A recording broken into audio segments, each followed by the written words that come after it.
بسم اللہ الرحمن الرحیم۔ ہمارا یہ سبق ہے عقیدہ رسالت پر چل رہا ہے۔ عقیدہ رسالت، رسولوں پر جو وحی نازل ہوتی ہے، جو پیغام آتا ہے، سوال یہ ہے کہ کیا انسان کے اوپر اللہ تعالیٰ کا جو پیغام آتا ہے اسے کیا کہتے ہیں؟ جواب میں وحی۔ سوال یہ ہے کہ وحی کسے کہتے ہیں؟ وحی کسے کہتے ہیں؟ ان ہوا الا وحی یوحا۔ وحی اللہ کے پیغام کو کہتے ہیں اور اللہ تعالیٰ کی طرف سے اللہ تعالیٰ کے برگزیدہ اور منتخب بندوں میں سے، مردوں میں سے کسی ایک پر وحی نازل ہوتی ہے، اس کو نبی اور رسول کہتے ہیں۔ وحی کی لغوی تعریف، وحی کیا ہے؟ لغوی تعریف یہ ہے کہ اشارہ کرنا۔ نمبر 2، پوشیدہ بات کی خبر دینا۔ نمبر 3، چپکے سے دل میں ڈالنا۔ چپکے سے دل میں ڈالنا، اس کو وحی کہتے ہیں۔ القاء کرنا، دل میں ڈالنا، یہ سارے وحی کی لغوی تعریف ہے، لغوی معانی ہیں۔ اور اس کے بعد ہے اصطلاحی تعریف۔ وحی کی اصطلاحی تعریف کیا ہے؟ وحی کی اصطلاحی تعریف یہ ہے کہ انبیاء پر نازل ہونے والے اللہ کے کلام کو وحی کہتے ہیں۔ انبیاء پر نازل ہونے والے اللہ کے کلام کو، منزل من اللہ تعالیٰ کی طرف سے جو نازل ہوتا ہے، وہ کلام کی صورت میں، وہ کتاب کی صورت میں، وہ اللہ کا پیغام جو اللہ کے بندوں پر، منتخب بندوں پر جو نازل ہوتا ہے، اسے وحی کہتے ہیں۔ وحی کی اقسام، وحی کی قسمیں کتنی ہیں؟ وحی کی 2 قسمیں ہیں۔ کون کون سی ہیں؟ وہ وحی کی 2 قسمیں، ایک ہے وحی مطلوب اور دوسرا ہے وحی غیر مطلوب۔ وحی مطلوب، تا کے ساتھ، باریک تا کے ساتھ، الف با تا، اس تا کے ساتھ وحی مطلوب کا معنی کیا ہے؟ مطلوب کا معنی ہے ایسی وحی جس کی تلاوت کی جائے، جس کو پڑھا جائے، ایسی جس کو تلاوت کیا جائے، اسے وحی مطلوب کہتے ہیں۔ اور وحی غیر مطلوب کسے کہتے ہیں؟ غیر مطلوب وحی وہ ہوتی ہے جس کی تلاوت نہ کی جائے اور وہ کسی اور ذرائع سے، باقی وہ صورتوں میں ابھی بات آپ کے سامنے آ جاتی ہے۔ یہاں آپ کے سامنے ایک تعریف لکھی ہے، ایسی وحی جس کے الفاظ اور معنی، الفاظ اور معنی دونوں اللہ تعالیٰ کی طرف سے، اللہ تعالیٰ کی طرف سے ہوں۔ الفاظ بھی اور معنی بھی، لفظ بھی اور معنی بھی، مراد بھی، الفاظ بھی، وہ دونوں اللہ تعالیٰ کی طرف سے ہوں۔ اللہ کا پیغام جیسے قرآن ہے، وحی مطلوب، قرآن مجید کی ہم تلاوت کرتے ہیں، پڑھتے ہیں، اور یہ پیغام بھی اور یہ اللہ کا احکام بھی، یہ اس کو وحی مطلوب کہتے ہیں۔ وحی غیر مطلوب، وحی غیر مطلوب وہ ہے جو نبی کریم صلی اللہ علیہ وسلم کے قلب مبارک پر، دل پر صرف معانی اور مضامین،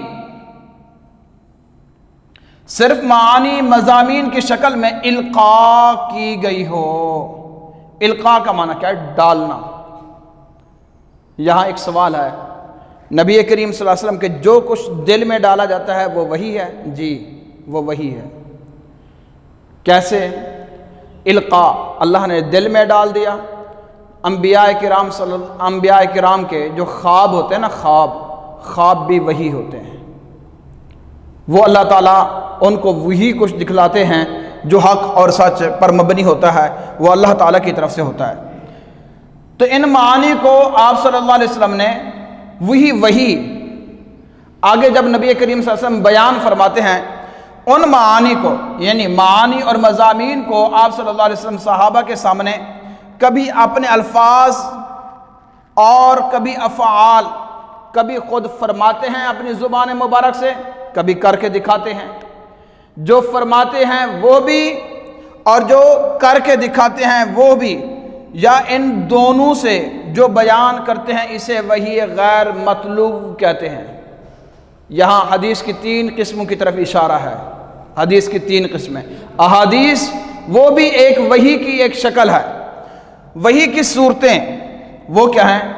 وحی کی 3 صورتیں ہیں۔ نمبر 1، اللہ تعالیٰ نبی کریم صلی اللہ علیہ وسلم کے دل میں اللہ تعالیٰ کا پیغام براہ راست آئے، القاء ہو، ڈالا جائے۔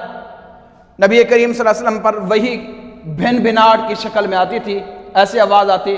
کبھی نبی کریم صلی اللہ علیہ وسلم کے سامنے بیٹھے ہوئے صحابہ یوں محسوس فرماتے تھے کہ حضور صلی اللہ علیہ وسلم کی پیشانی کے اوپر موٹے موٹے یہ پسینے کے قطرے بن جاتے تھے، اور کبھی یہ شہد کی مکھیوں کے جو اڑتی ہیں، چلتی ہیں، اکٹھی ہوتی ہیں، ان سے جو آواز بھن بھناہٹ کی آتی ہے، اس طرح کی آواز پیدا ہو جاتی تو معلوم ہونے لگتا، صحابہ کرام فرماتے ہیں کہ ہمیں معلوم ہو جاتا کہ نبی کریم صلی اللہ علیہ وسلم پر وحی آ رہی ہے۔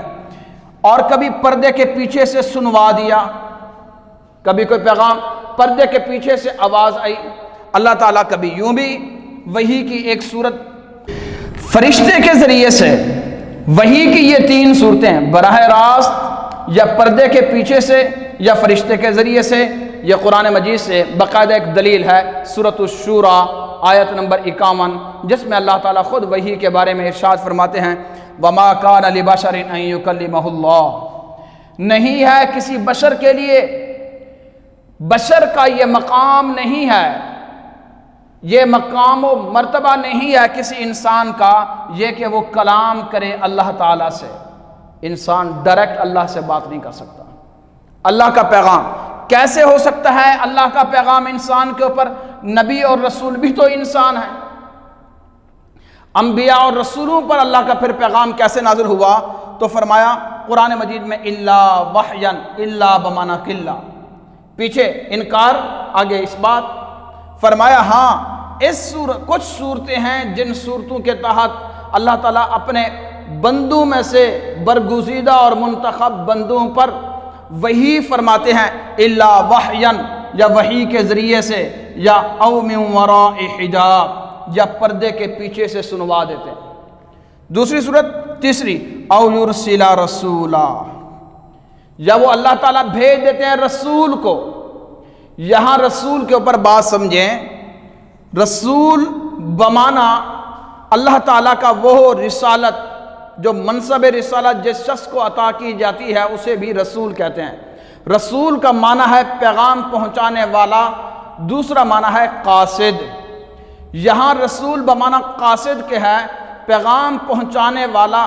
یہاں رسول او یرسل رسولن سے مراد یہاں فرشتہ ہے، وہ فرشتہ جو اللہ کا پیغام لے کر حضرت انسان کے اوپر، جو نبی اور رسول ہوتے ہیں، رسول کے اوپر جو پیغام آتا ہے اسی کو کہتے ہیں او یرسل رسولا۔ یہ وحی کی 3 صورتیں جو سورۃ الشورى میں اللہ تعالیٰ نے خود بیان فرمائی ہیں، سورۃ الشورى آیت نمبر 51 کے اندر۔ یہ مختصر سی وضاحت، یہ اگر اس کی وحی کی مکمل وضاحت اور اس کی تفسیر اور اس کے لیے مکمل عنوان کو قائم کیا جائے تو یہ بات بہت لمبی اور گہری ہو جائے گی، جو فرسٹ ایئر میں پڑھنے والے بچے کے لیے دقت اور مشقت کا سبب بنے گا۔ اس لیے مختصر سا چند ایک ہیڈنگ دے کر بچے کو سمجھانے کے لیے کہ نبی اور رسول جو ہوتے ہیں ان میں فرق، پھر رسول کے اوپر جو وحی آتی ہے، اللہ کا پیغام کیسے آتا ہے اللہ کے بندوں میں سے، اس کے متعلق مختصر سی میں نے آپ کے سامنے آگاہی اور شکل اور اس کے بعد دلیل اور اس کی صورتیں آپ کے سامنے بیان کر دی ہیں۔ اس وحی کے ٹاپک کو یہاں ختم کر کے آگے بات کرنا چاہتے ہیں۔ جی توجہ کیجئے۔ اس کے بعد ہے ہمارا آج کا اس سبق کا دوسرا حصہ، انبیاء کی خصوصیات۔ نبی اور رسول میں فرق اور اس کے بعد وحی کا بتانا ضروری تھا۔ اب یہ ہے جو انبیاء بنتے ہیں اللہ تعالیٰ کے، وہ برگزیدہ بندے، ان کے اندر خاصیتیں، ان کے فضائل، ان کے مناقب، وہ اللہ ان کو منتخب کرتے ہیں، ان کے اندر خصوصیات کون سی ہوتی ہیں، ان کے اندر عمدگی کون سی ہے۔ اب اس کی طرف بات کریں گے، انبیاء کی خصوصیات۔ یہ تفصیلی سوال ہے، اس کے اوپر کم از کم 12-15 ہیڈنگ دینی چاہیے، کم از کم، اور جبکہ کتاب کے اندر صرف 6 ہیڈنگ ہیں، اور آپ کے سامنے میں نے یہ 10-12 ہیڈنگ دی ہیں اس کے اوپر کہ جتنے بھی انبیاء ہوں وہ انبیاء، ان کی پہلی خاصیت 1,24,000 انبیاء کرام کی یہ خصوصیات ہیں کہ وہ بشریت۔ نمبر 2، وہ امین، وہ تبلیغ احکام الہی، معصومیت اور صادق و امین، اور قول و فعل میں مطابقت، اس نبی پر جو رسالت منصب جو رسالت پر انبیاء فائز ہوتے ہیں، اور اس پر ایمان، وحی پر مبنی تعلیمات، اور جو نبی ہوتے ہیں وہ با حیا، با کردار ہوتے ہیں، با وقار ہوتے ہیں، بے عیب ہوتے ہیں، ان میں کوئی عیب نہیں ہوتا، اور امت کے وہ معلم و مربی ہوتے ہیں، اور تبلیغ احکام الہی، اللہ کے احکام کی وہ تبلیغ کرنے والے انبیاء ہوتے ہیں۔ 1,24,000 مشترکہ انبیاء کی یہ ساری خصوصیات ہیں۔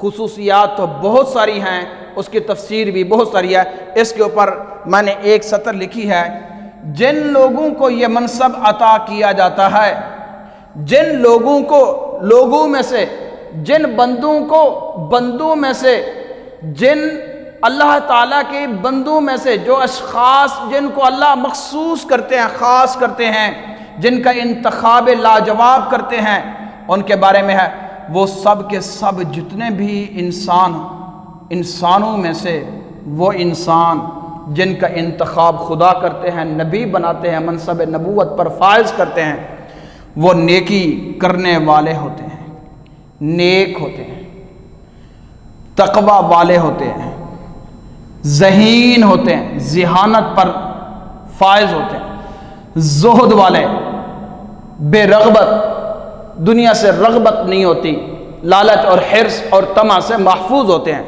عابد، عبادت کرنے والے ہوتے ہیں، شاکر، شکر کرنے والے ہوتے ہیں، نہ شکرے نہیں ہوتے، بلند ہمت کے مالک ہوتے ہیں، بلند ہمت کے مالک ہوتے ہیں، اللہ کے بندوں میں سے جو نبی بنتے ہیں۔ چند صفات درج ذیل کیے جائیں گے، اب ایک ایک چیز کو آپ دیکھتے جائیں، اور چند ایک ہیڈنگ 12 ہیڈنگ میں نے دی ہیں انبیاء کی خصوصیات کے اوپر، تھوڑی تھوڑی بات اس کے اوپر آپ کے سامنے کرتا چلوں گا، آپ اس کے اوپر ایک تفصیل سے اس بات کو سمجھنے والے بن جائیں گے۔ سب سے پہلے بشریت۔ بشریت کیا ہے؟ بشریت ہے بشر سے۔ بشر کا معنی کیا ہے؟ انسان، ابن آدم کی اولاد۔ نبی انسان ہوتے ہیں، بشر ہوتے ہیں، بشر کا انکار کوئی نہیں کر سکتا۔ یہ انبیاء کے لیے سب سے بڑا اعزاز، سب سے بڑا فخر، امت کے لیے، انسانوں کے لیے، اللہ کے بندوں کے لیے یہ سب سے بڑا اعزاز ہے کہ وہ اللہ کے بندے ہوتے ہیں، وہ انسان ہوتے ہیں، وہ بشر ہوتے ہیں۔ بشر ہونا عیب تو نہیں ہے۔ 1,24,000 انبیاء جتنے ہیں وہ سب بشر ہیں۔ 313 ایک روایت کے مطابق 315 جو رسول ہیں وہ سب بشر ہیں، سب انسان ہیں، اور نبیوں کو انسان بنانا، انسان کہنا، یہ ان کی افضلیت کی طرف دعوت ہے اور ان کے عمدہ ہونے کی علامت ہے، اور انسان ہونا یہ تو سب سے بڑا وقار ہے۔ لَقَدْ خَلَقْنَا الْإِنسَانَ فِي أَحْسَنِ تَقْوِيمٍ۔ اللہ تعالیٰ کی 18,000 مخلوقات جو پیدا کی ہے اللہ تعالیٰ نے، ان میں سے سب سے افضل، سب سے عمدہ جس کو بنایا ہے وہ انسان ہے۔ اللہ نے جس کو نائب بنایا وہ انسان ہے۔ جس کو اپنا خلیفہ بنایا وہ انسان ہے۔ انسان ہونا افضل ہے، ساری مخلوقات پر فائز ہے، فرشتوں سے بڑھ کر ہے، اشرف المخلوقات کا اس کو لقب ملا ہے۔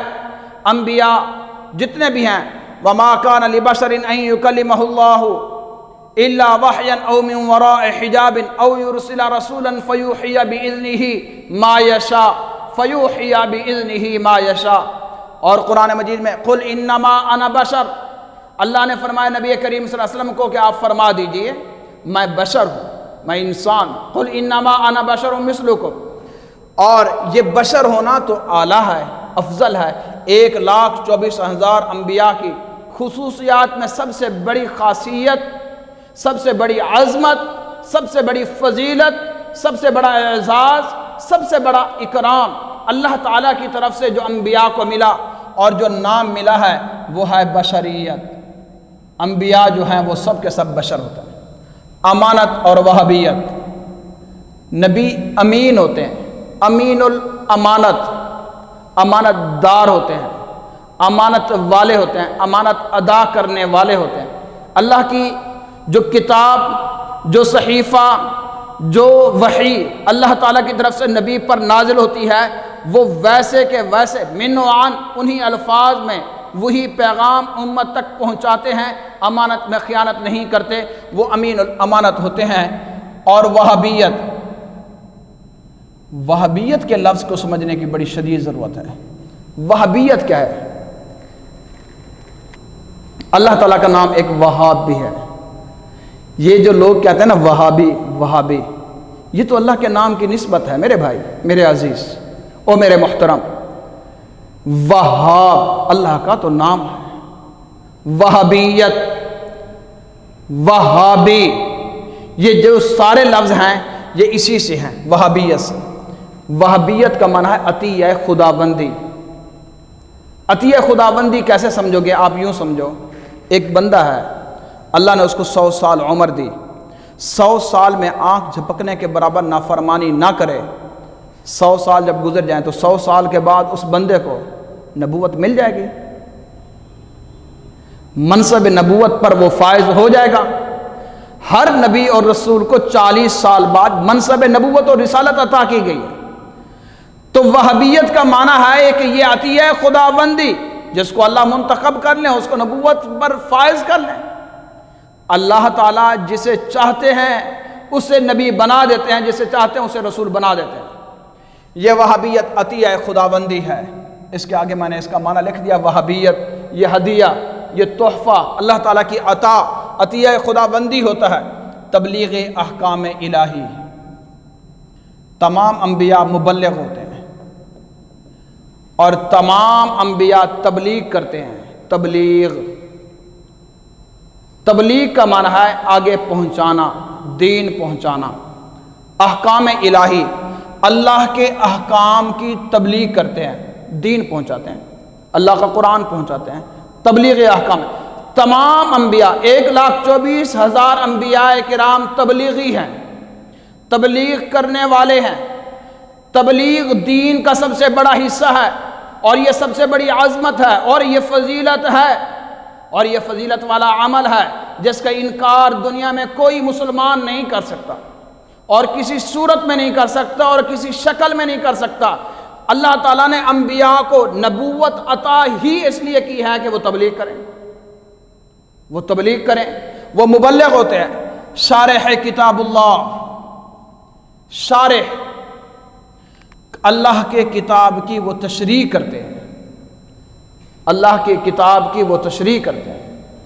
قرآن مجید میں مجھے کوئی بندہ دکھا دے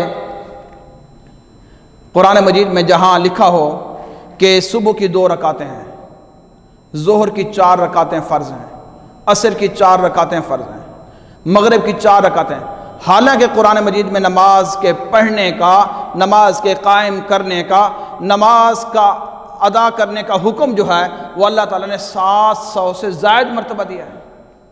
لیکن نماز کیسے پڑھنی ہے اور نماز کی رکعتیں کیسی ہیں یہ قرآن مجید میں نہیں ہے۔ یہ شارح کتاب اللہ، انبیاء جو ہوتے ہیں وہ اللہ کی کتاب کی تشریح کرتے ہیں، جو اللہ کا حکم ہوتا ہے اس کو وہ کر کے دکھاتے ہیں، جو کر کے دکھاتے ہیں وہ سنت ہے، جو پیغام ہے وہ اللہ کا قرآن اور اللہ کا کلام ہوتا ہے۔ تمام انبیاء شارح کتاب اللہ تعالیٰ کے کتاب اور حکم کی تشریح کرنے والے وہ حدیث، اور اس کے بعد انبیاء جو ہیں وہ معصوم ہوتے ہیں۔ معصوم کا معنی ہے معصوم عن الخطا۔ معصوم عن الخطا کو اردو میں کہتے ہیں گناہوں سے محفوظ، گناہوں سے معصوم۔ معصوم بچہ ہے چھوٹا سا، 10 دن کا، 20 دن کا، سال کا، 2 سال کا، وہ جو بھی کام کرتا ہے کیا وہ خواہشات کی بنیاد پہ کرتا ہے؟ وہ تو معصوم ہے، اس کو گناہ کی لذت کا علم نہیں ہے، وہ لذت کے لیے وہ گناہ نہیں کرتا، وہ سوچ سمجھ کر وہ گناہ نہیں کرتا، وہ گناہ کے قریب اس لیے نہیں جاتا کہ اس کو علم نہیں ہے، یہ اس کے اندر خواہش نہیں ہے۔ انبیاء جتنے ہیں سارے کے سارے وہ معصوم عن الخطا، گناہوں سے معصوم ہوتے ہیں۔ ایک ہے معصوم، ایک ہے محفوظ۔ معصوم کا لقب صرف انبیاء کے لیے ہے اور کسی کے لیے نہیں ہے۔ یا ہم معصوم کہتے ہیں تو بالکل معصوم چھوٹے سے بچے کو کہتے ہیں، چھوٹے بچے کو کہنا گنجائش کے زمرے میں ہے، لیکن یہ خاصیت اور خصوصیت اور فضیلت اور عظمت اور اللہ تعالیٰ کی طرف سے وہابیت عطیہ خداوندی، یہ معصوم کے لفظ جو ہے یہ انبیاء کے لیے ہے۔ معصوم انبیاء ہوتے ہیں، انبیاء کے علاوہ کوئی معصوم نہیں۔ آگے ہے قول و فعل میں مطابقت، جو فرماتے ہیں وہ کر کے دکھاتے ہیں۔ مطابقت، موافقت اور مناسبت یہ انبیاء میں ہوتی ہے۔ انبیاء جو کہتے ہیں وہ کرتے ہیں۔